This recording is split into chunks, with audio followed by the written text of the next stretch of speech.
uncovered. ShadowTrader Studios.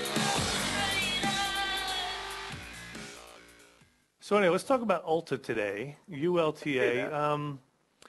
Would you like to start, or do you? Yeah, we both can. First of all, why don't you give the background? What was happening news-wise? Because there must, obviously, the stock got hammered overnight, and as I was telling you, I didn't have it on my radar early enough. I started looking over the 50-minute high, but instead of the 5-minute high where I should have been, but the volume was just climactic, and the stock got a beating today. Right? Yeah, I mean, the interesting thing, the stock got hammered yesterday, too, dropped about 7 points ahead of earnings, and what it was an earnings miss. They came out and missed quarterly EPS by about 2 cents a share. They came in at 72 versus 74. Guidance was also not good, so the stock was facing a huge, at the time, like 22-point gap lower, and that was, obviously what hits my radar all the time. I'm looking for stocks every morning that are either gapping up or gapping down on volume. Mm-hmm. And this one was, one of the stocks that I was highlighting in the 9:15 time frame that I'm going to be looking for a fade trade here because it was such a significant hit lower. I thought there must be at least a little bit of short covering bounce, if not a little bottom fishing going on. Sure. And so that was the whole premise. Huge. Sometimes there's a huge amount. Yeah. Exactly. I agree. I just want to mention, Brad, if I can, is that I like how you're talking about automatically thinking long, because that's exactly the play. Is just like what we just talked about, in the markets. Well, it's slightly different because in the markets we talked about you don't really want to fade it when this gap is big, but in an individual stock you really do, because a lot of times, more often than not, it's not a choppy move. It's actually a very clean move off the low or off a high, right? If the stock gaps up 20 or whatever, if there's a fade, it's probably relatively clean for intraday. And this is a perfect example where the early trade, at least in the first 15 minutes, was just like 20 minutes, was just like a rocket upward. Yeah, so what I was looking at as far as, the whole trade setup for me, I was looking at the, first of all, on the daily chart, you can see that there's longer-term support right here at the around the 92 area. But remember, folks, the stock up until that point had not gotten down there yet, and it was kind of in almost a weird no man's land type space. It was below the 200 period MA. There was some minor support here around 96, going back to the September lows. The more major support was all the way back to the June lows. But all that being said, it was still definitely on my radar when I get that kind of a move lower. It's certainly something that I'm going to sit up and pay attention to. And basically, the overnight low at the time was here's the 930 bar, folks, right here. I'm just going to highlight it with a rectangle, and I saw basically what I saw that the overnight low up until the open was around 92.15. The stock opened at 92.27. Again, pre-market, like when I was really watching the stock, it was trading like 94, 95, and then had a really sharp sell-off in the last 5 minutes right before the opening bell.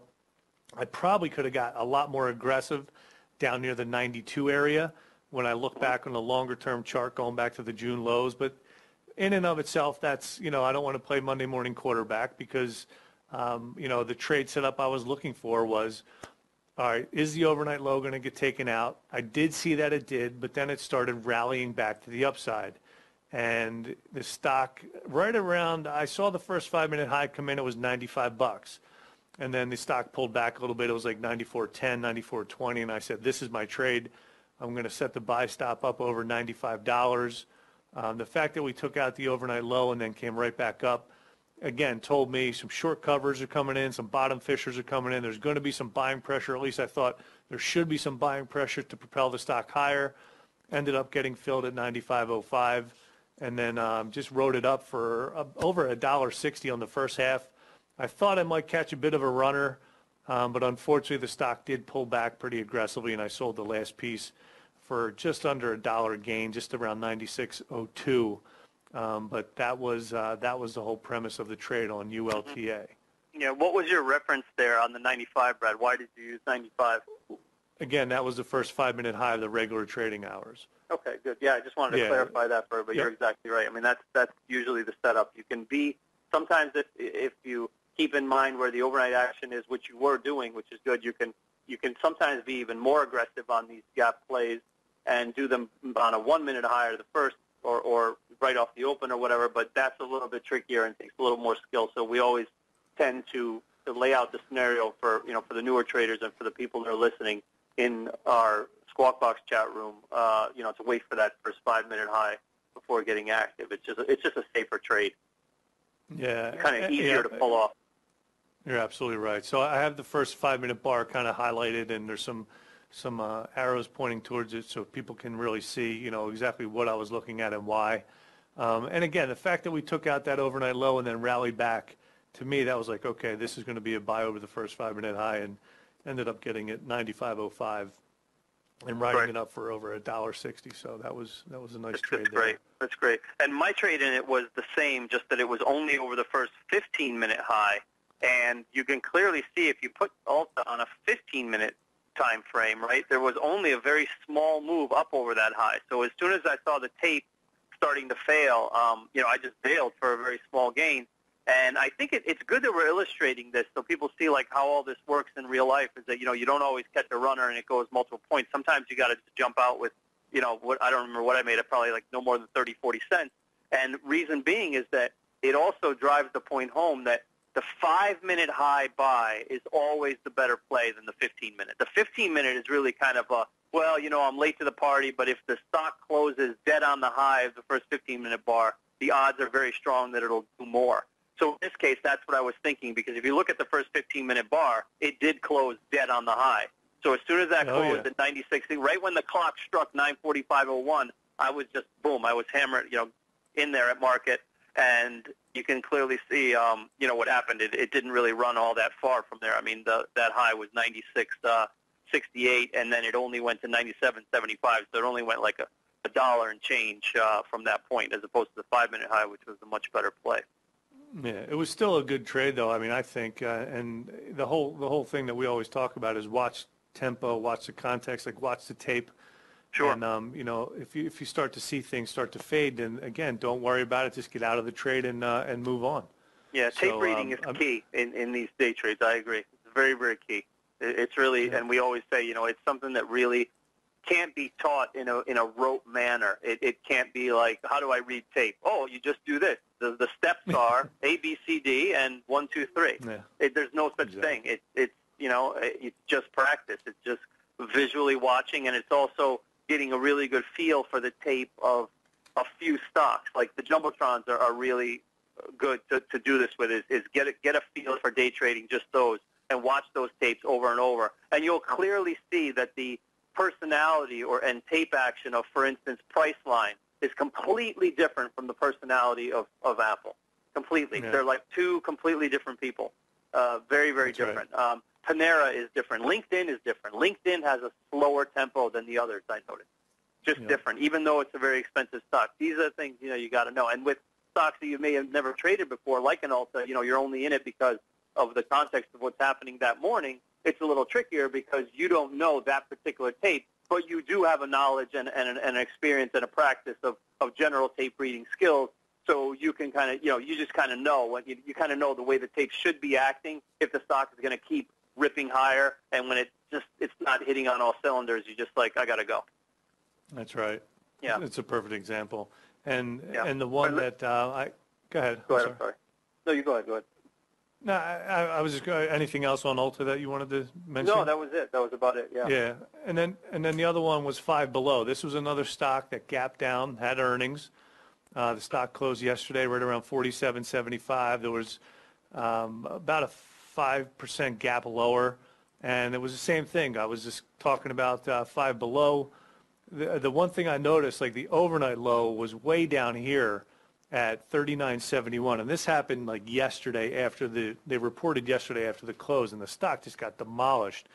And one of the things I noticed, again, before the bell rang, was they were buying this thing up all night.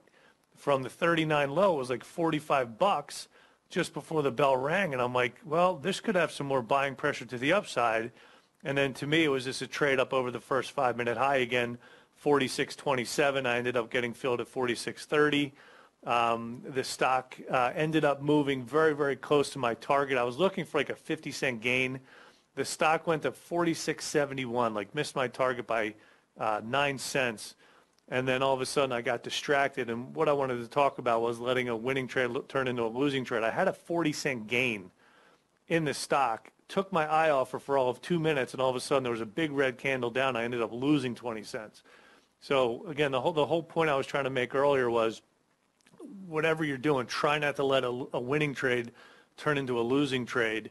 And there was such a quick 60-cent swing that I right, just, it went back that's before where I lost the money. entry. Right, yeah, it went below the entry. Yeah, it's unfortunate because it's a very surprising move. But the takeaway I think is people should remember that in early trade, in that first 30 minutes, when you're dealing with a huge gap and you're dealing with lots of volume and there's crazy emotion going on, the tide can turn very quickly. So yeah, I mean, I think it's really good that we discussed this because people need to realize that when you buy a first 5-minute high, when you have the right setup, it in no way does that imply, well, you know what, I'm good till at least 10 a.m. here. I've got great entry here. I'm long at 9:35. Right. It's got to go up for at least the first half hour. I mean, it's not. It's really like, the first thing I do is literally I'll be in like 2,000 and I'll immediately load up the platform to sell 500, to sell a quarter. I will have that loaded up immediately after entry.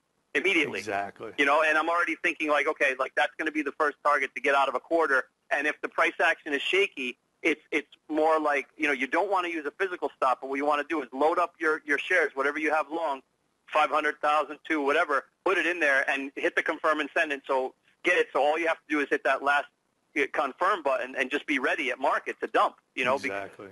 At least in the very beginnings of the trade is what I'm saying. Certainly you don't want to act nervous or be hair trigger and do it too quickly. But I'm just saying in the early parts of the trade, before the horse really gets out of the gate and goes all the way to the first turn, right, it could stumble. Yeah. That's basically the analogy. So you want to be ready for that if the horse stumbles. But, once it gets around the first turn, okay, then you can chill a little bit and be like, okay, where would I put a structural stop here? Okay. What could I possibly do?